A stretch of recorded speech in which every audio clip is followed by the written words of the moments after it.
We are back one and all here with Johnny Torch Live number 45. We've got the Torch News Roundup coming up here now, number 75. Can you believe that? I guess I say that every week, but 75 episodes so far we're in. And, it's pretty darn exciting. It's just, a thrill a minute. And we can't wait to bring you even more episodes in the coming year. All right, so a little technical glitch here for a moment. Let me see if I can deal with that. There's some feedback in my headphones. Okay, I think we're all set. All right, so Torch News Roundup number 75. Wow, yeah, can you believe it? Time flies. I say that every time, but it still as true now as it was from the beginning. We're keeping it real for you, keeping it live lately, been doing live shows. And, I'm on the march to get views. Shouldn't take me too much longer. I've only got, let's see, 1,700 views more to go. You guys got to help me out here. I'm only getting like 1 or 2 views on these so far. Apologies. I can't do any good videos with the equipment I have here. Plus, I got lots of stuff to do. I've got tuning, got to spend a lot of time drawing, writing, editing, soon to be coloring if I can get to that pretty soon. But we will always take priority here to give a Torch News Roundup, hopefully once a week. News permitting, of course. There really isn't a whole lot of news this week. So we're also going to take a look at the WWE and do a sort of early look at the Royal Rumble, even though, you know, all the participants aren't even really been announced yet. But we're going to take a look at that because we're going to have a fast show this week if we didn't. Also, I want to do a review video for the 3-hour cut of Superman the movie. That's on the books. I'm not going to do it tonight. That's why I decided to do a WWE segment tonight because we haven't done one in a long time, for one thing. But for another thing, that's a review, and I don't like to mix reviews with news roundups. Video of that, hopefully, coming up this week if I can get it done by then. All right, so first off, before we get right into the news, let's take a look at the poll of the week question we had for the past week. What is the attribute that you most believe makes Spider-Man so popular? The choices were money and girl troubles, costume and powers, or young and in high school. So in last place, in fourth place, with 11% of the vote, money and girl troubles. That's kind of the thing you always hear is people say, "Oh, Spider-Man's relatable. That's the reason why he's so popular." But this came dead last, so that was interesting. I was probably tempted to say this one, the one that came in number third, with 25% of the vote, the costume and powers. Unique costume. And the powers are unique as well.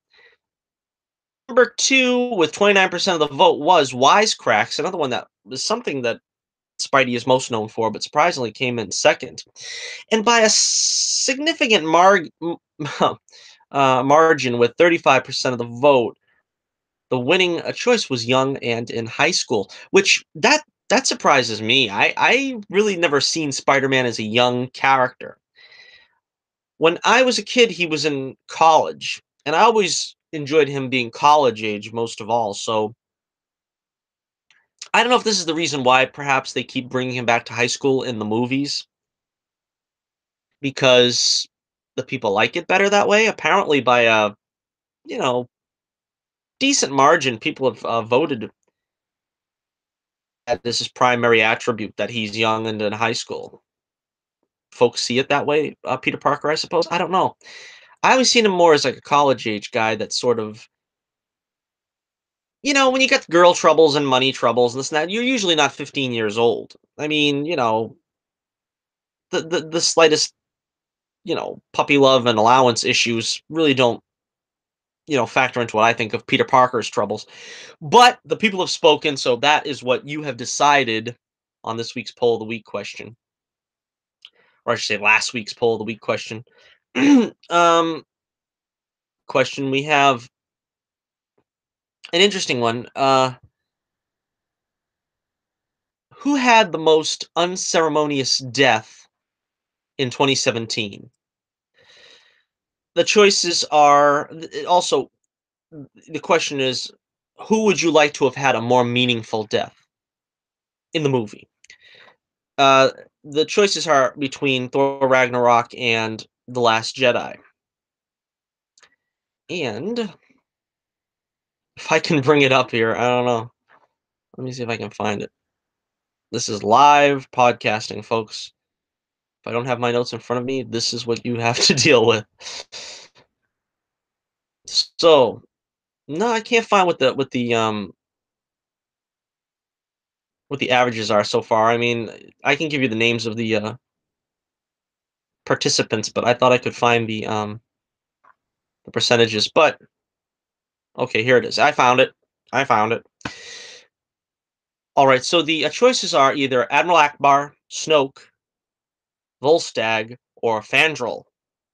And with 34% of the vote, and I always forget to say this. So the last one we did, the Spider-Man, I wonder why I only got 2 viewers. I wonder why. But with the Spider-Man, got 107 votes, which was really very good. So thank you very much, everyone, for voting in that poll because you made that one of my most successful polls. All right, this one so far we've got 34 votes, which is relatively decent for what my polls usually run. But the choices are Admiral Akbar, Snoke, Volstagg, and Fandral.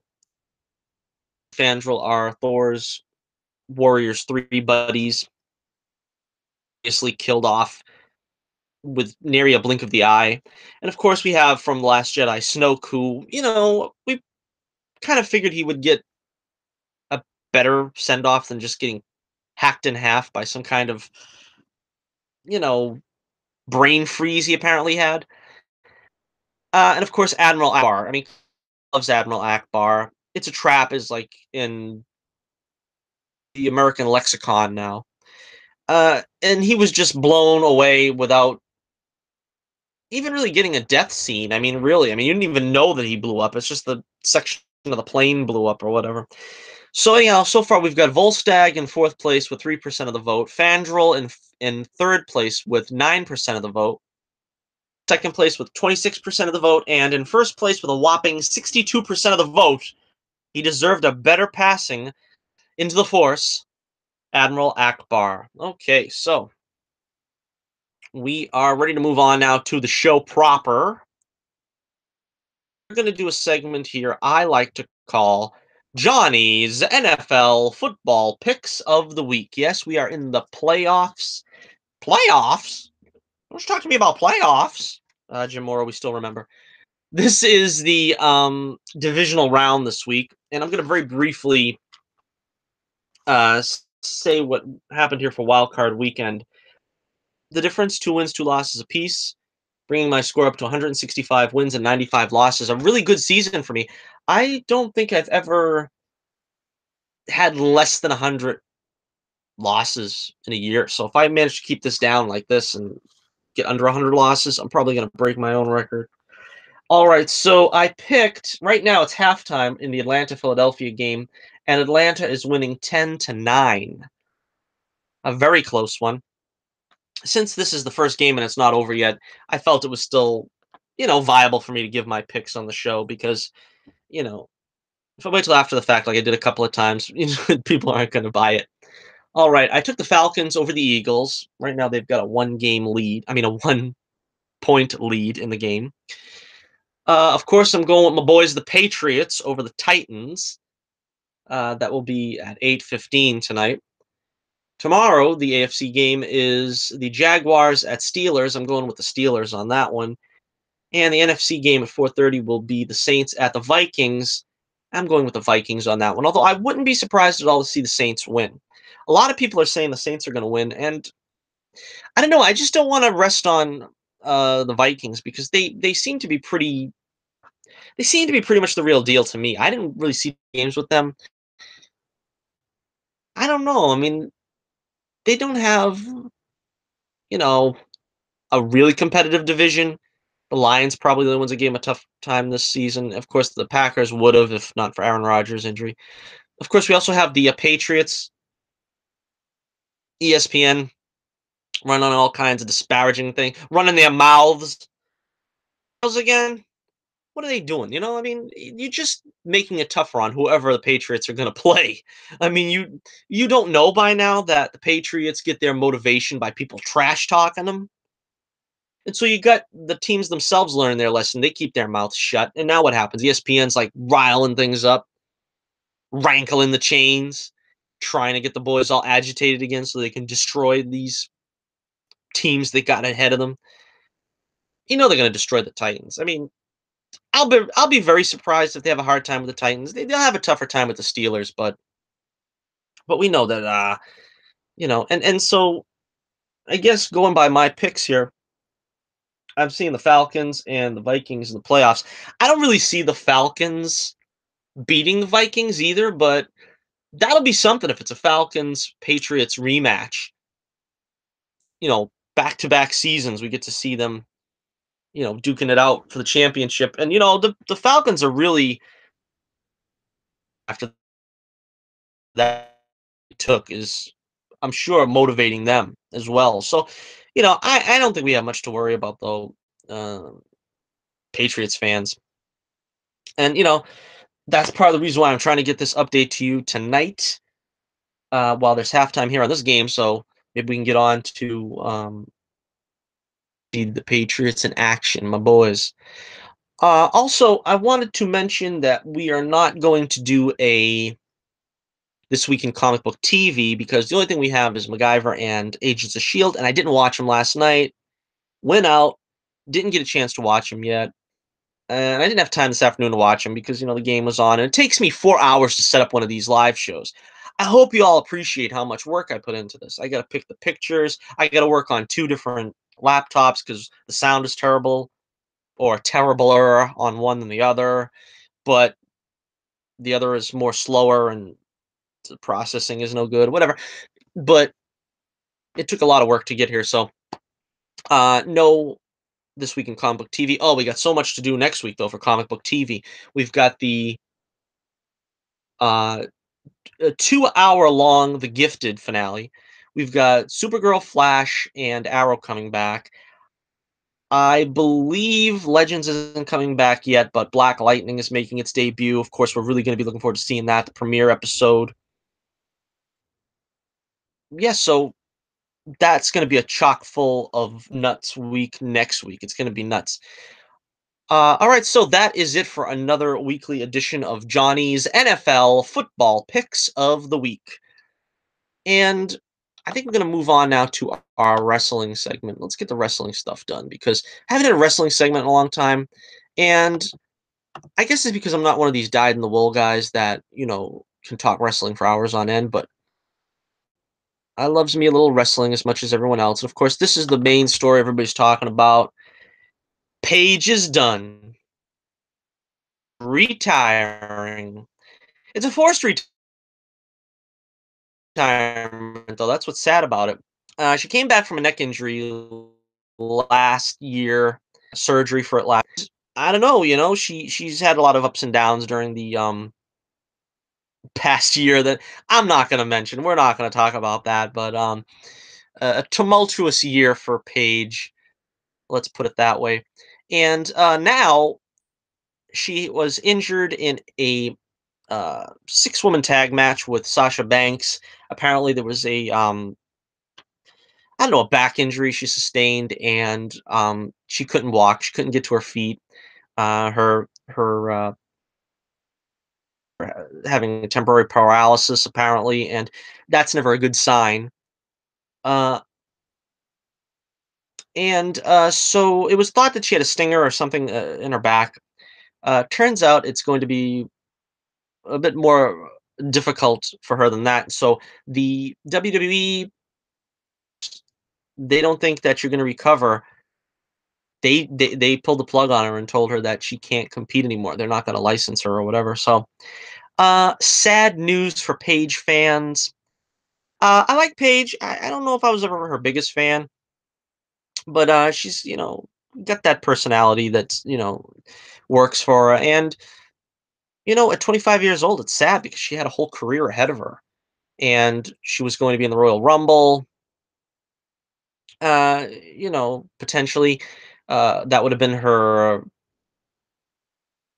comeback probably there. I don't know if she would have won it, but so anyway, yeah, sad news for Paige, and so far nobody really knows what's going to happen. I guess maybe she might get into some capacity of, as a manager or something like that. She still has absolution with Mandy Rose, and I get them mixed up because honestly, the Riot Squad and Absolution look the same to me. The only difference is that Paige is better looking than Ruby Riot. That's the only way I can tell the difference. You got the blonde, you got the husky brunette, and then you got like Ruby Riot or Paige, whichever one.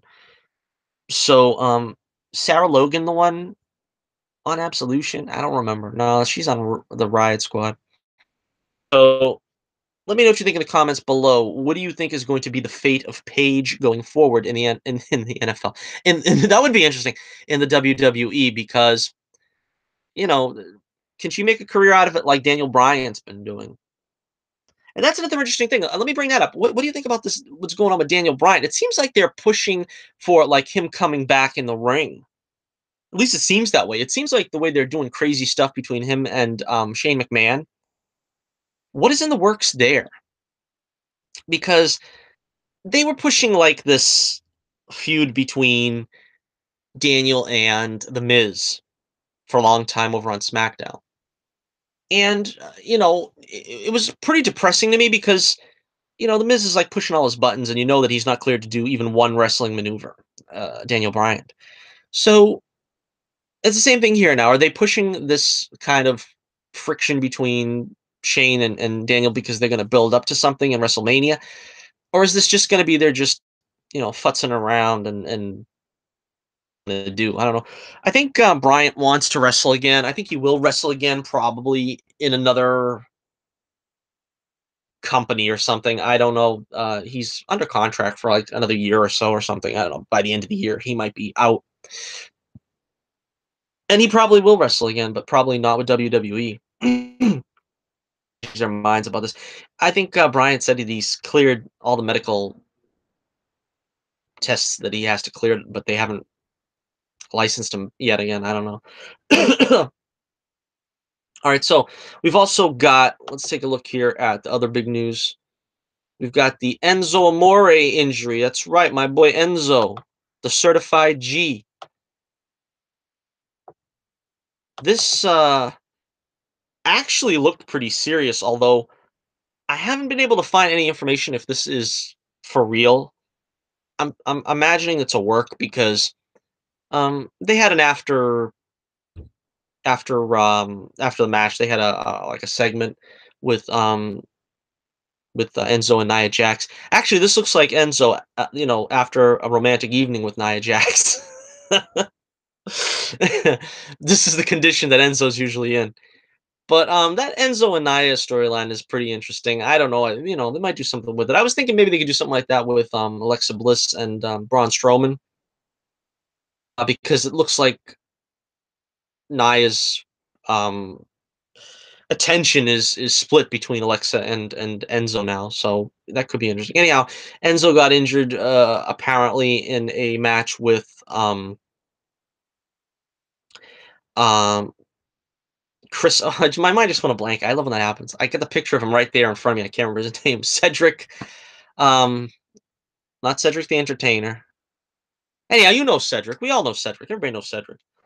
Anyhow, so Cedric busted open Enzo with a boot to the face, requiring a couple stitches for Enzo. And Enzo taking a beating. My boy Enzo taking a beating here. And, you know, I don't know here. Let me see my notes. I'm not going to just let this go. I'm going to find out his name. Cedric Alexander. Of course, we all know Cedric Alexander. And, you know, people were thinking that maybe that was Cedric's spot to win, that he was going to win this one, and that there was a work there. That I mean, that was a real injury, and that wasn't a work there. Uh, but we'll see what happens in the Royal Rumble because they're probably still going to build on this for that.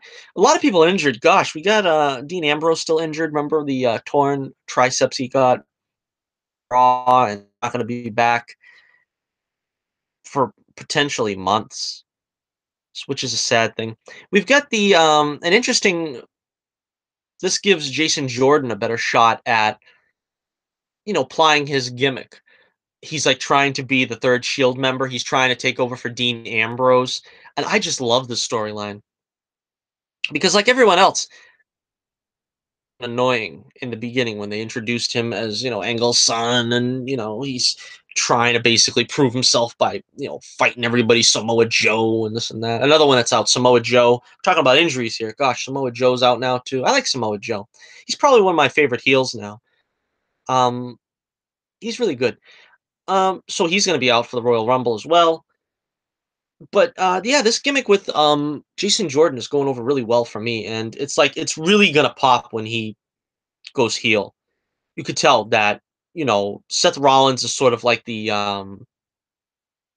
the mediator there, trying to keep down friction. Roman Reigns looks like wants to take Jordan's head off, and it's really funny. So let's take a look now. I'm gonna do a sort of an early look at the Royal Rumble because chances are with all the TV shows we got to get to, all the news I got to do, I'm probably not going to get a Royal Rumble fast enough. So we will take a look at that. Of course, yeah. In other news, The Miz is back. I actually slept through his segment. I don't even know what happened. I don't know. I'm frankly over The Miz. I don't know. I've never been that interested in The Miz. I don't know. He's a good wrestler and stuff. It's like Dolph Ziggler was kind of getting the shot that The Miz gets because The Miz is like Intercontinental Champ for like 6 months out of the year. Like I don't know, man. It's just I don't know. All right, so let's take a look at the roster for the Royal Rumble for the men. These are the ones that have been announced so far. Anyway, we've got Elias, who wants to walk with Elias, Randy Orton, Shinsuke Nakamura, Finn Balor, John Cena, Baron Corbin, Matt Hardy, Woken Matt Hardy. I got on this list Samoa Joe, but apparently he's not going to wrestle because he's injured. Bray Wyatt, Rusev, making the Royal Rumble Rusev Day, and Aiden English. Apparently that's what they're calling their tag team now, Rusev Day. I thought it was just that was a day. Now it's like they're trying to compete with the New Day and Rusev Day. That's pretty cool. Who's going to win this? I don't know. Not all of them have been announced yet. Um, I would probably imagine, I don't know. That's a good question, really. Who, because the winner goes to WrestleMania to, fight the champ. Um, I don't really know. We've got the first ever all women Royal Rumble as well, which is have all the participants, but they need 30 women because they said it's going to be a 30 woman Royal Rumble, so that's pretty good. But the ones we've had announced so far: Naomi, Asuka, Ruby Riott, Sasha Banks, Bailey. It says Paige here, but I think it's probably not going to happen. Mandy Rose, Sonya Deville, Carmella. Carmella, is she ever going to cash in that Money in the Bank contract yet? Believe me, isn't it like 10 months now? I think it's been 10 months. I mean, don't they? I don't know. When do they do the Money in the Bank? I forget. Maybe it just seems like that. But they went through that whole thing with James Ellsworth and everything, and he's been gone for like 3 months now, or whatever, something like that. It just seems like it's so long. Just cash in the contract already. Well, you know why she doesn't is because they want to keep Charlotte as the champion. Charlotte's another one like the Miz, where they just keep putting the belt on her, and I'm just like so sick of it. Move that belt around. Oh, talking about move that belt around. Brock Lesnar hasn't lost the belt, and he's been champion for what, over a year now? Move that belt around. Charlotte has got it, and I know what they're doing it for. I mean, they want to make her like the female analog to Ric Flair, where he was the champion for 16 times, I guess, and so she's already well on her way there. I think she's been the champion for like 9 or 10 at least, and she's got a few more years. Reason to keep it on her constantly like this. They tried to like play ping pong with her and Sasha Banks in order to, bump that number up a little bit. But again, I still want to see Becky Lynch get another long title run. She got like a brief title run, which was basically, dominated by Alexa Bliss. And I love Alexa Bliss as much as anybody, but I mean, I'd like to see Becky have an actual, long reign where she's dominant and not basically being, sort of second fiddle. All right. We also have Tamina, Lana. Lana's probably going to be the first out. I like Lana. It's not her fault. Liv Morgan, Sarah Logan, Mickey James. Oh, Mickey James is back. Nia Jax and Becky Lynch. My Becky Lynch. Of course, Nia Jax is in this. You would think she's going to win. I mean, who the heck is going to pick up Nia Jax and throw her out of the ring? Or I should say, how many of them will it take to throw Nia Jax out of the ring? I don't know. You're going to have to take probably like 3 or 4 of them. It'll probably take 3 or 4 of them alone to get her over the top rope. I mean, she's like the female Andre the Giant. I mean, it's not a joke. This is the truth. What are you going to do? I speak the truth. Speak the truth from the heart. And you can't go wrong. All right, so yeah, I don't know who would win this one either. I mean, there's a lot more names needing to be released. Was talking to somebody on the phone and apparently coaxing somebody back out of retirement. It could be anybody. I think there was rumors Kelly was supposed to be coming back. I'd like to see that. But who knows? Who knows at this time? All right, running down the other matches. I guess it's kind of hard to pick a Royal Rumble. I don't know. Right now, I don't know. It would be tough to say. I would like to see Becky Lynch win. Let's hope it's Becky Lynch, but I don't know. All right, the Universal Championship match, triple threat match: Brock Lesnar versus Braun Strowman versus Kane. I'm glad they still have Kane as a somewhat relevant figure here in wrestling, but Brock definitely needs to lose this belt. Everybody knows Braun Strowman deserves it. I mean, his feud with Roman Reigns was great. Um, you see the thing he did with the grappling hook, pulling down the dolly or whatever that thing was. That was amazing. I mean, that's what Strowman is. He just destroys whoever he's in contact with. That was great, and I like to see more of that from him. And that's why he should get the belt. All right, we've got the United States Championship tournament. That hasn't been decided yet who's going to be fighting in that. But let's just say it right now. It's going to be Jinder Mahal and Bobby Roode. Bobby Roode's going to win. Um, who's Jinder going against? Is it? Yeah, he's going against Xavier Woods. He's probably not going to beat Xavier Woods. I mean, Xavier Woods is not going to beat him. I don't think he's going to lose to Xavier Woods, because Xavier is not really a solo, performer. I don't see him taking the U.S. title. So it's going to be Bobby Roode, and then supposedly Dolph Ziggler is going to come back, I think, and sort of challenge him for the belt he vacated. All right, then we've got a very interesting one here: the AJ Styles versus Sami Zayn and Kevin Owens handicap match. This is the match that supposedly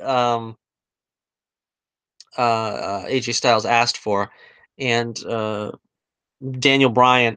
They try to convince us that Daniel Bryan is more concussed than he really is, making these crazy matches. Uh, AJ Styles is probably going to lose this one, which is going to mean some kind of big feud going to happen, and then we're going to get the Sami Zayn and Kevin Owens co reign, which is very interesting. I think that'll be interesting. That's why it's worth seeing AJ lose, because I like AJ. He's one of my favorites. This feels to me like what they were planning for Kevin Owens and Chris Jericho before Jericho decided to take some time off to tour with Fozzy and go to New Japan, which that was interesting. That Japan, I seen the highlights of it. I didn't get to see the whole match, but I thought that maybe he was going to win, Jericho, but they're trying to push, I think, Omega to come to the WWE, so they're not going to let him lose. All right, then we got the Raw Tag Team Championship: Seth Rollins and Jason Jordan, champs, going up against the Bar, Cesaro and Sheamus. I would say that the Bar is going to win this one, but the problem is you don't know if how long they're going to drag out this Jason Jordan babyface thing. I think this would be like a good step in taking him down to to heel territory. But it probably won't happen here, but I think it should because I don't think they want to drag out this Jason Jordan as a babyface too much longer. So I'll say the Bar. I'll say the Bar wins. Yet again, boy, how many times have they got the title too? It's another one. There's not much variety here. I mean, I would like to see someone as like Breezango get the title for a while. I mean, they don't have to be like long running champs like New Day or anything. They're not like that, but give them give them a title run. I'd like to see Rusev and Aiden English get a title run over on SmackDown. That would be great. Speaking of SmackDown, the SmackDown Championship, the Usos versus Gable and Benjamin. Apparently, Gable and Benjamin are now heels, Alabama or something. And the Usos kind of they back themselves into face territory, which I don't know. I think they work better as heels. Although I don't understand though. It's sort of like I guess when you get popular enough and the crowd's not booing you, they automatically make you a face. I don't know. It seems like that's the way it goes. But they were better off when they were the heels, the Usos. That's what they were best as. They put their head on a swivel and keep their eyes open for Gable and Benjamin. But and that one, I think that's another one. 2 out of 3 falls because that's what that's what Daniel Bryan decreed. I think in this case the Usos will win. It's probably going to fuel Gable and Benjamin to be better heels than they've been. And of course, we got my boy Enzo Amore going up against Cedric Alexander for the Cruiserweight Championship. Um, it's tough because I think they want to give Cedric Alexander the belt at some point. Good wrestler, but Enzo Amore is just, you don't want to take it off him. Just like Neville had it for a long time. He was a great heel champion. Which, by the way, I don't think he's coming back. He's still under contract with WWE, but I don't think he's coming back. For some reason, I don't know. I didn't really find out what that was all about. I don't know. He didn't take too well to losing the championship, I suppose. Anyhow, I'm going to give this one to Enzo Amore. I think you keep the title on him. I think he pushes merchandise.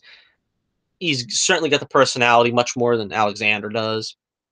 So, yeah, that's it. That's my look at the Royal Rumble. Let me know what your picks are in the comments below. What do you think about KO and Sami Zayn being co-champions if they do win this one?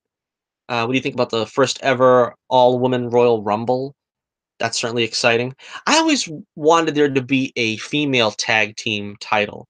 I don't know why they don't do that, but I think it's because they don't have enough female wrestlers yet at this point anyway. But I mean, that's how you probably could take a couple of wrestlers that are not really doing so good like instead of having these 3-woman tag team matches, just spin off, you know, uh, whoever the other 2 members of the Absolution are, just make them a tag team. Of course, the Bella Twins would have been good as a tag team champions. Maybe Bailey. Put Bailey in with somebody else and make her a tag team champion. That would probably work out. So yeah, let me know what you think about the Royal Rumble, and it's still 2 weeks away, so there's plenty of time to find out what's going on. Torch News Roundup. This is officially still the Torch News Roundup because the news roundup is basically whatever I want it to be. Whatever news I want to talk about. Today I wanted to talk about wrestling, so there was our wrestling segment. Now we're going to go into the superhero news that everybody knows. Our forte here at the Torch News Roundup. All right, the probably biggest story coming out this week is Tim Miller is developing and may also direct a Kitty Pryde movie from the X-Men universe. Now, yes, you heard that right, because Kitty Pryde and the X-Men were originally a Fox property, but now that the MCU has full rights to the X-Men, and we all knew this was going to happen eventually, I suppose. Is this going to be something that's going to work? Now, it really came at a fortunate time because the MCU, a lot of people are naysayers, so to speak, and they drone on about how, oh, it's getting stale, and the superhero genre played itself out and whatever. This came at a really opportune time because if it's true that, we're going to have a lot of original actors leaving their roles, this is the best time to bring the X-Men into the Marvel Cinematic Universe.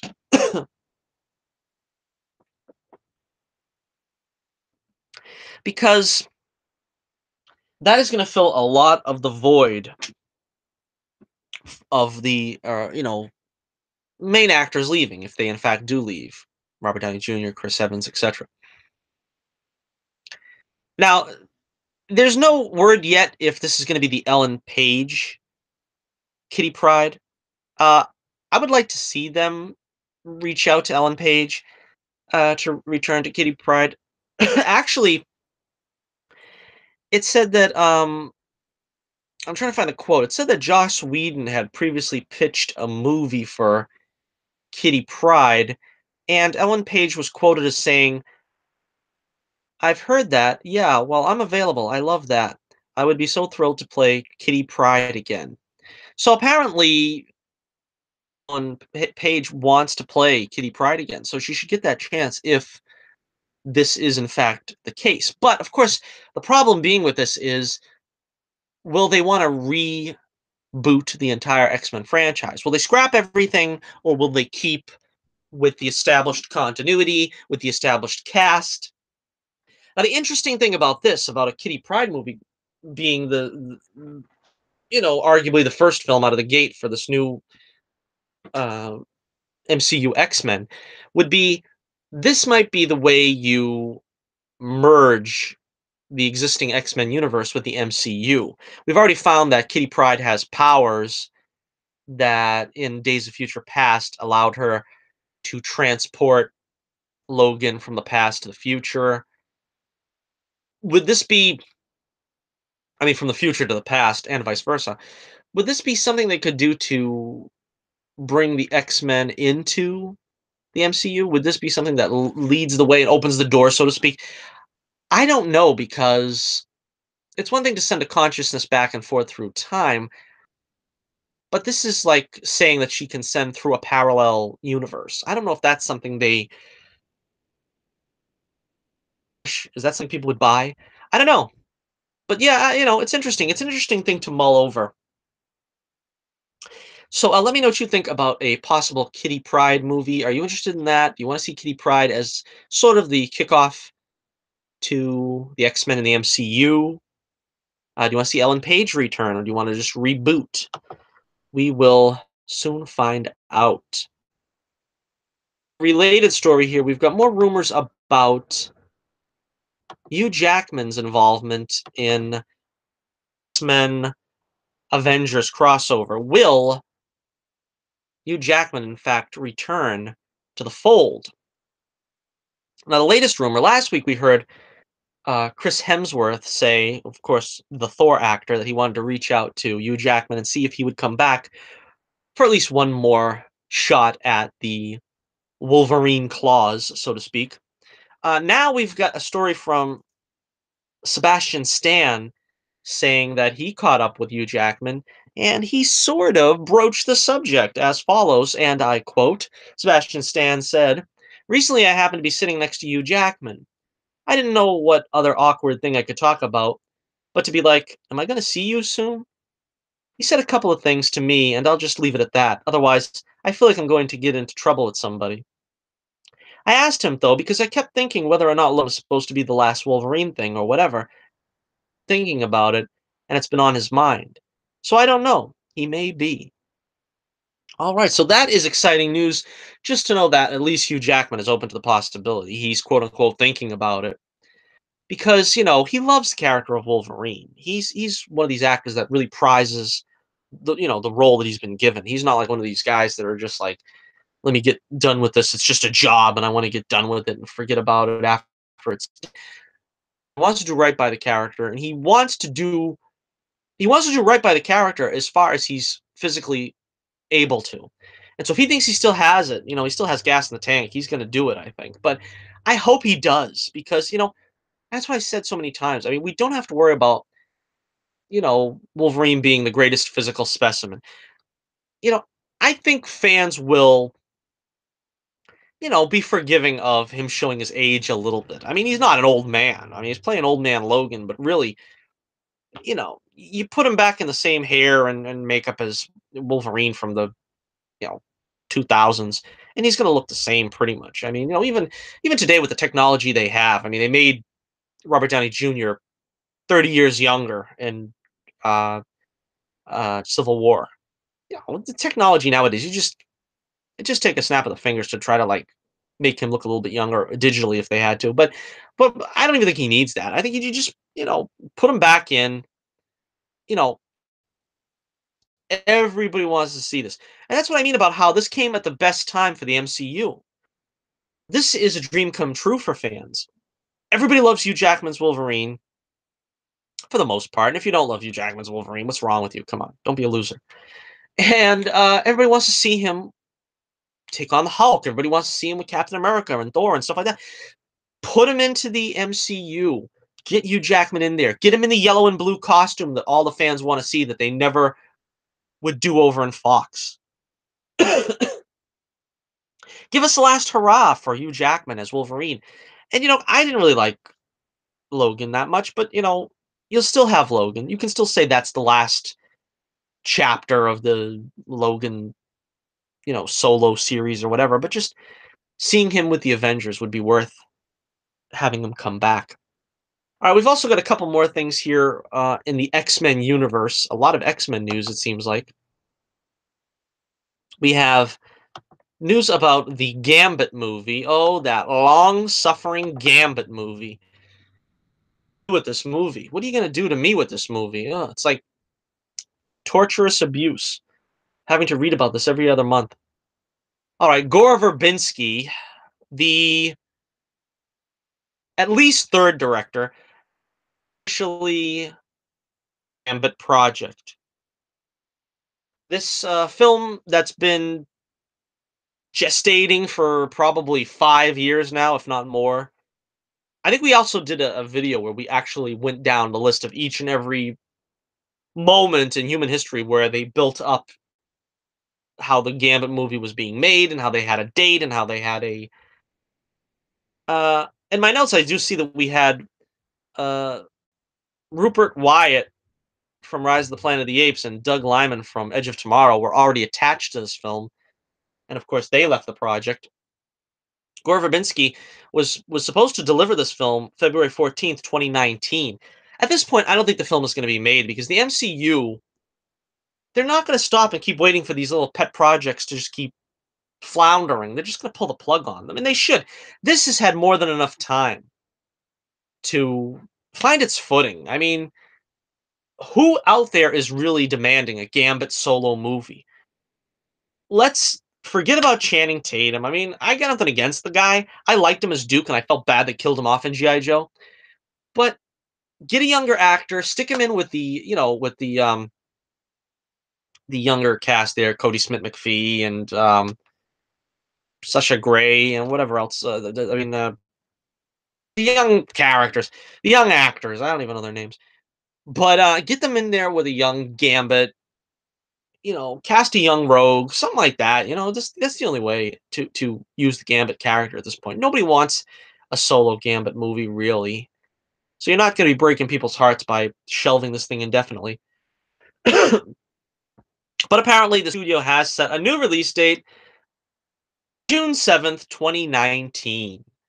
So we've got a year and a half now before it comes out, and we're going to look for director number 4. Gore Verbinski, I don't know what he's doing. He's going to go back now to Pirates of the Caribbean 6. I don't know. It looks like here, looking over my right shoulder, let's see, the Eagles have just kicked a field goal, taking the lead, I believe. I don't know. They didn't show me the score on the TV there. I don't know why. Also, more news here in this Fox X-Men extravaganza. The New Mutants has been pushed back from April 13th, 2018 to February 22nd, 2019. So this is interesting. This movie was about to come out in a matter of months, and now back a full year practically to 2019, February 22nd. Some of the rumors have it that they want to make this more of a horror movie, and I don't know. It seemed like it was already going to be a horror movie, but apparently extensive reshoots are going to be done because doesn't they? But the thing is I don't know if this is technically still a Marvel or an MCU movie. This might not be an MCU movie. That's why Disney is putting their fingers into the pie, sort of the same way they've done with the Star Wars movies.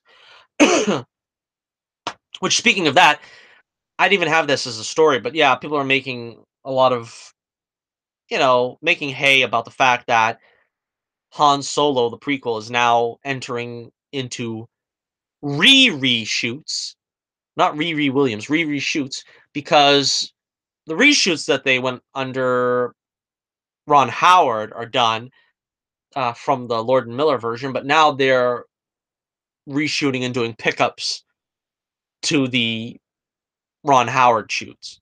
So I don't know, people always cry delirium when stuff like this happens, but what are you going to do? Pickups happen. It's not necessarily a bad thing.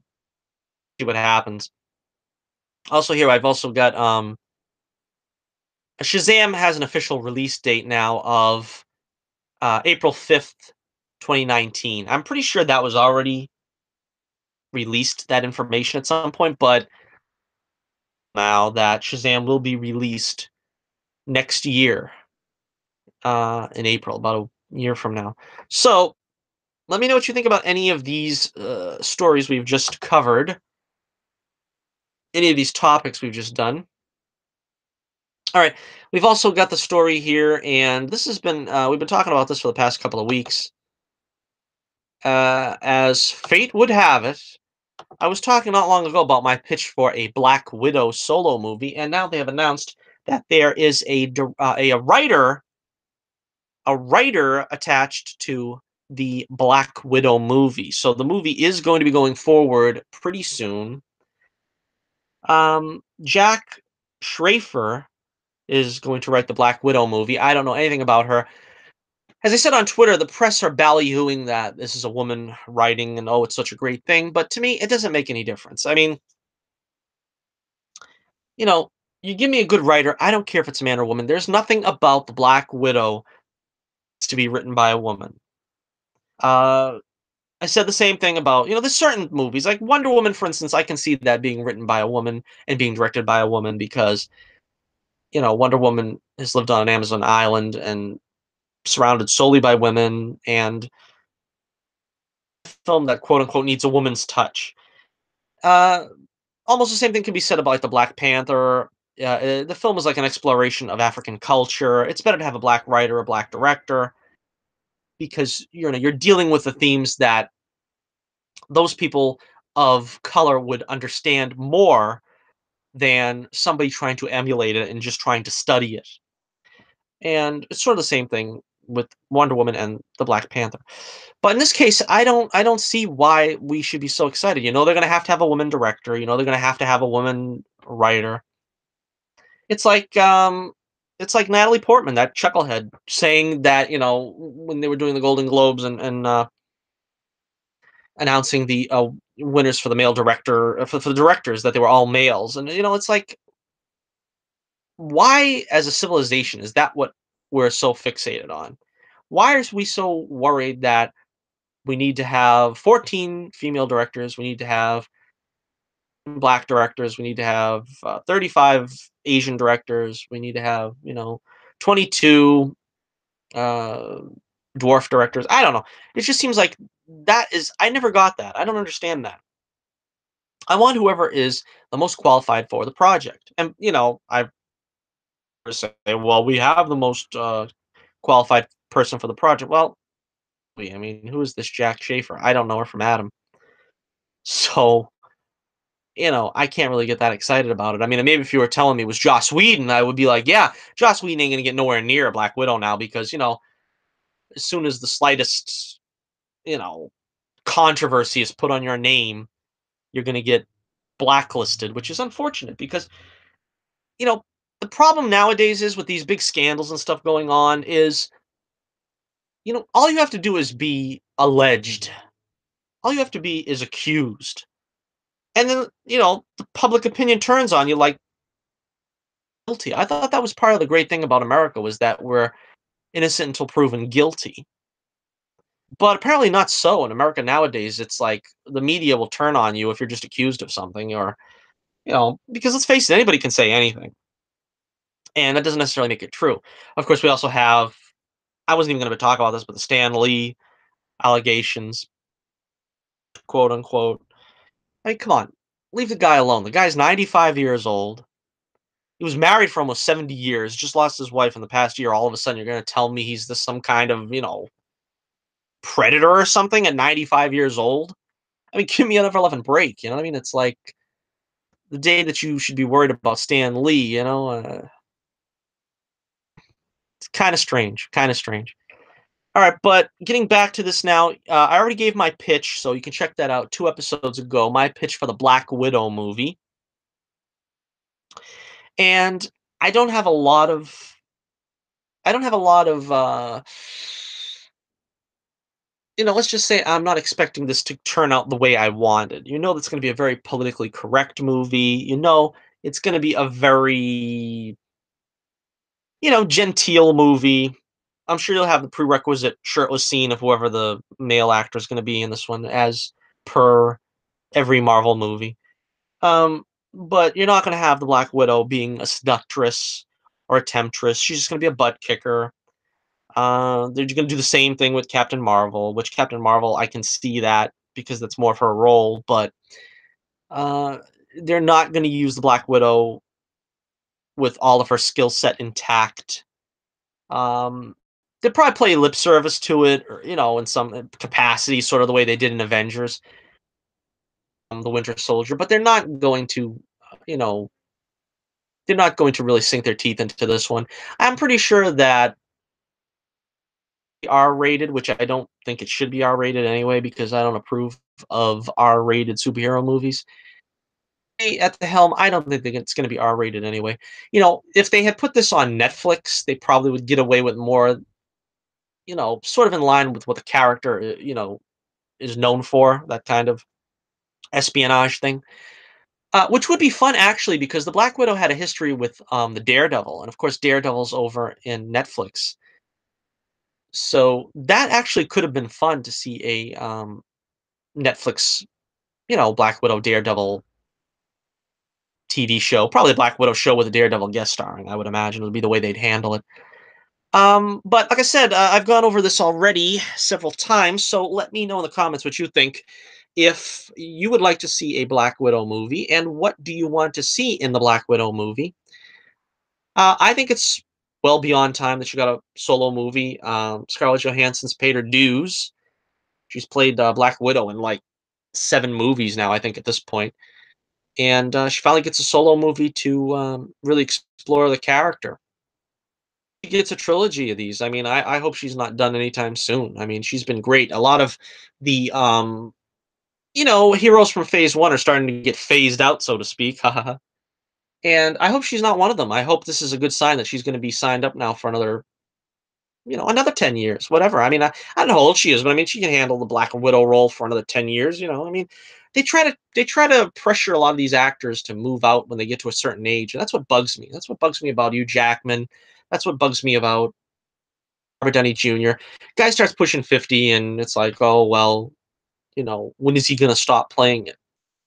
Well, he doesn't have to stop playing it. I mean, I was brought up in the day where you had like William Shatner was Captain Kirk, and he was going to play Captain Kirk if Captain Kirk was ever going to be played. So I mean, when Captain Kirk was 50, it was still William Shatner, and it's sort of the same thing I think with certain characters like that, like Rocky and Indiana Jones. It's like certain characters you've come to feel that the actor is as much a part of the role and you want to see him age with the character. And I don't mind seeing a Scarlett Johansson age with the Black Widow. I mean, we're talking about 10 years from now, she'll be what, 43 or something. I mean, I'm sure she'll be just as lovely and just as capable in the role at 43 as the Black Widow as she is now. Yeah, let me know what you think about the Black Widow solo movie, and I'm sure we're all looking forward to it. And finally, our final story of the night. We've gone about an hour here, and let us take a look at that Krypton trailer. First, I believe it's the first full-length trailer. I don't know if the other ones were considered teasers. I know we had a couple of trailers that,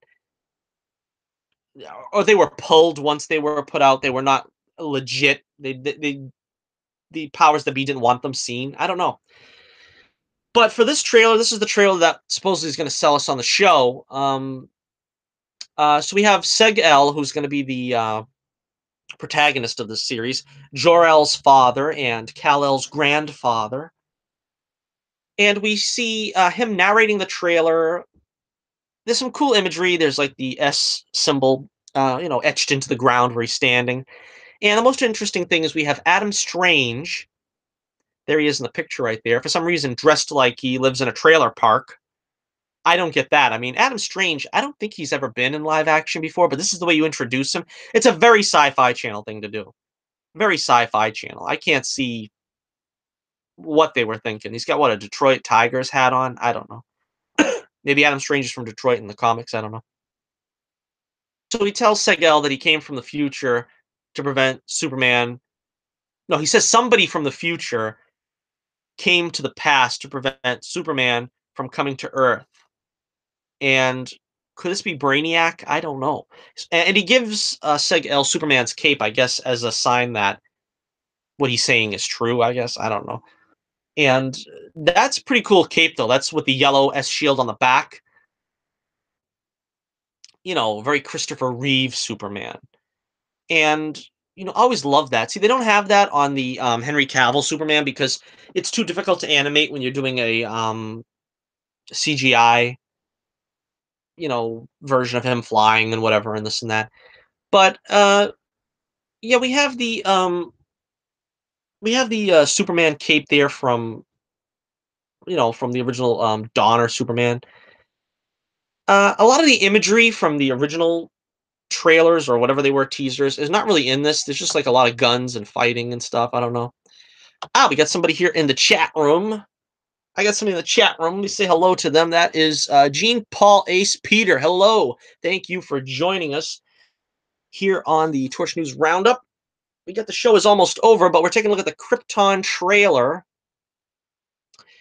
And I don't know. It's funny because a lot of people were acting like this was going to be like total garbage. I can't really blame you for that. It didn't really look all that exciting, but now I don't know. A lot of people are getting on the bandwagon for this show. A lot of people are excited about it and are saying, it looks like something worth checking out. And I'll check it out. I watch Gotham. Gotham ain't exactly one of was my opinion, but I still watch it. And so I think they might have something to offer here with Krypton. I mean, it's probably going to be a largely different take on the Superman origin, so to speak. I think because it takes place so far back. I mean, this is Jor-El's father, and I don't know if even Jor-El is a child in this. This might be when Jor-El's father was a relatively young man. He didn't have a family yet. So, they have a very broad canvas to be able to play with here and do as many things as they want without feeling like they're deviating from, established continuity. And yeah, probably Brainiac will be the villain, I think. If you're, you know, gonna do a Krypton show, I imagine you use Brainiac as the villain. I don't know who else really would fit too well in that role. I'm not sure. But we've also got a release date. It is going to be released March 1st. At least that's the date I found in other parts of the world. But here in the US, March 1st is going to be the premiere on the Sci-Fi Channel. So let me know what you think about Krypton, the TV series, in the comments below. And for tonight, uh, I'm gonna be checking out the Patriots on. I can't see the score of the game. I was trying to give you updates to the score of the game. I think the Eagles are still in the lead. Every time I look at the screen, the score is not on there. But yeah, remember to check out my comic book in the link to the description below, and The Adventures of Bullets Bourbon, Private Eye. We got 4 issues out already, and looking forward to getting the 5th one out pretty soon. Going to be working on that full time.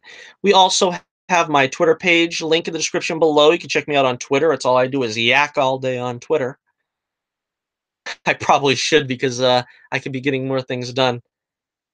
Less time I spent on Twitter. But it's a lot of fun, and check us out here. I try to do a show every week on Saturday, usually around 6 or 7 o'clock, and we talk about all the superhero news, all the television, movies, comic book. Today we had a segment on wrestling. A little bit of something for everyone. Hopefully, we try to throw in, and yeah, that ought to do it. So check us out next week, and we will see you then on the only way to spend your Saturday here with us on Johnny Torch Live. Until next time, this is Johnny Torch reminding you once again, hang brightly, and I'll be with you again real soon.